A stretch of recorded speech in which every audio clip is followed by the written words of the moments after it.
রাজধানী fire service চৌমুহনীস্থিত ক্লাবের উদ্যোগে রক্তদান শিবিরের আয়োজন করা হয়েছে। রক্তদান শিবির ঘিরে ব্যাপক সাড়া পড়েছে সেখানে। ফায়ার সার্ভিস চৌমুহনীর সপ্তসিন্ধু 10 দিগন্ত ক্লাবের উদ্যোগে এই রক্তদান শিবিরে আগরতলা পৌর নিগমের কর্পোরেটর তুষারকান্তি ভট্টাচার্য, শিখা ব্যানার্জি সহ অন্যান্যরা উপস্থিত ছিলেন। ক্লাব সভাপতি রাজীব ঘোষ সহ অন্যান্যদের উপস্থিতিতে উদ্বোধন পর্বে ক্লাবের আয়োজন নিয়ে প্রত্যেকে কথা বলছিলেন। সামাজিক দায়বদ্ধতাই ক্লাবের এই আয়োজন বলে সংশ্লিষ্টরা জানান এবং অনুষ্ঠানের অতিথিরাও আয়োজকদের প্রশংসা করেছেন। ক্লাবের কর্মকর্তা সহ সংশ্লিষ্টরা রক্তদান শিবিরে সামিল হয়েছেন এবং রক্তদাতাদের উৎসাহ দিচ্ছেন।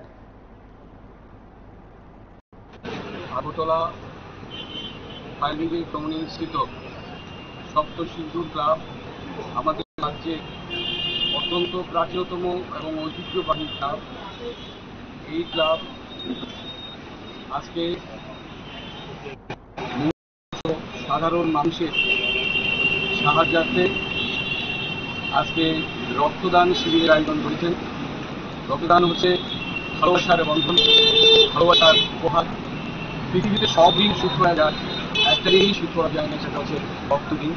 আমাদের রাজ্যের মাননীয় মুখ্যমন্ত্রী ত্রিপুরা রাজ্যের মানুষের কাছে যে আহ্বান করেছেন যে রক্তদানকে একটা আন্দোলনের রূপে নিয়ে যাওয়ার জন্য, সেই ডাকে সাড়া দিয়ে সপ্তসিন্ধু ক্লাব আজকে যে রক্তদান শিবিরের আয়োজন করেছেন, এটা খুবই প্রশংসার যোগ্য। আমি ওনাদের এই উদ্যোগকে স্বাগত জানাচ্ছি, ধন্যবাদ জানাচ্ছি। আজকে আমাদের এই মহতী অনুষ্ঠানে আমাদের মধ্যে উপস্থিত রয়েছেন এই ওয়ার্ডের মাননীয় কর্পোরেটর, যিনি এই ওয়ার্ডকে একটি আদর্শ ওয়ার্ড হিসেবে করার জন্য দিবারাত্র কাজ করে চলেছেন, সম্মানীয় শিখা ব্যানার্জি মহোদয়া। আমাদের মধ্যে উপস্থিত রয়েছেন এই ক্লাবের যিনি সম্মানিত সভাপতি শ্রী রাজীব ঘোষ মহোদয়।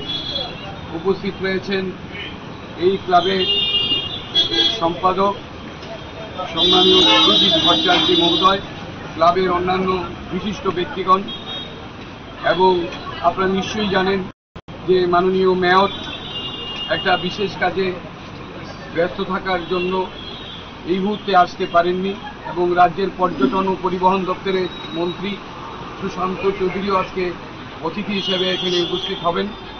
এবং ওনারা আসার পর ওনারা এই অনুষ্ঠানের সাফল্য কামনা করে বার্তা পাঠিয়েছেন এবং ওনারা এখানে উপস্থিত হবেন, যারা রক্তদাতাদেরকে উৎসাহিত করবেন। আমরা আবারও সপ্তসিন্ধুর ক্লাবের এই মহতী উদ্যোগকে আমরা ধন্যবাদ জানাচ্ছি, স্বাগত জানাচ্ছি এবং আশা রাখছি যে সপ্তসিন্ধুর ক্লাব ওনাদের এই জনহিত জনকল্যাণমুখী যে কাজ, তা আগামী দিনে অব্যাহত থাকবে এবং আমরা আজকের এই রক্তদানের সার্বিক সাফল্য কামনা করছি। রক্তদান শিবিরে আমাদের উদ্দেশ্য যে রাজ্যে যে রক্তাল্পতা দেখা দিয়েছে এবং ব্লাড ব্যাঙ্কগুলো অনেকটা শূন্য, এবং মাননীয় মুখ্যমন্ত্রীর ডাকে আমরা সাড়া দিয়ে আমরা আজকে একটা রক্তদান শিবির আয়োজন করেছি। এবং যারা রক্ত সত্যিকারের যারা এখানে অভাবে ভুগছেন, যারা রোগী রয়েছেন ত্রিপুরা রাজ্যের বিভিন্ন প্রান্তে, যেখানে বড় বড় হাসপাতালগুলো এখানে রয়েছে, আইজিএম, জিবি, এবং ওই লক্ষ্য পূরণের মাধ্যমে আমরা ছোট্ট একটা আয়োজন করেছি, কিন্তু তার দিয়ে আমরা কিছু জীবন বাঁচানোর একটা উদ্যোগ নিয়েছি। এবং এখানে আমরা স্বেচ্ছায় রক্ত দান করার জন্যে এই এলাকা 17 নম্বর ওয়ার্ড এবং তার সংলগ্ন যে ওয়ার্ডগুলো রয়েছে, ইভেন দূর থেকেও আমরা লোক এসছে, আড়ালিয়া অঞ্চল থেকে। তো আমরা আশা করছি এখানে যে রক্ত আমরা দান করি, যেটা আমরা পাবো, সেটা ব্লাড ব্যাংকে আমরা গিয়ে আমাদের একটা যে উদ্দেশ্যে আমাদের করা, সেই উদ্দেশ্য আমরা সফল হব। এবং আমাদের ক্লাবের বয়স অনুযায়ী সেই রক্তদান সেটা ষষ্ঠ, এটা খুবই অল্প। তা আগামী দিনে আমরা চাইছি এটা বড় আকারে আমাদের একটা স্কুল প্রাঙ্গণে আরও একটা মেগা ব্লাড ডোনেশন ক্যাম্প করার একটা আমাদের পরিকল্পনা রয়েছে আগামী দিনে, এবং সেটা রাজ্যের আরও বড় আকারে, বড় পরিসরে আমাদের যারা রোগী আছেন এবং রক্ত যারা দরকার আছে তাদের উদ্দেশ্যে আমরা করার একটা চেষ্টা রাখছি। আর কয়েক মাসের মধ্যে আমরা একটা মেগা ব্লাড ডোনেশন ক্যাম্প যেটা চলছে, এই যে এফরেস্টেশন বা বনায়ন প্রকল্প, এই যে সিজনটা বৃক্ষরোপণ চারদিকে চলছে, এবং আমাদের যে নেক্সট পরবর্তী প্রজন্মের জন্য আমাদের গাছ লাগানোর একটা প্রয়োজনীয়তা রয়েছে। কারণ এই ক্লাইমেট চেঞ্জ বা গ্লোবাল ওয়ার্মিংয়ের নিরিখে যে পরিমাণে এক্সট্রিম ক্লাইমেটস, মানে তাপমাত্রা অধিক হচ্ছে, উষ্ণায়ন হচ্ছে, এবং গরম চলছে, সেটা আগামী দিনে ভয়াবহ রূপ ধারণ করবে।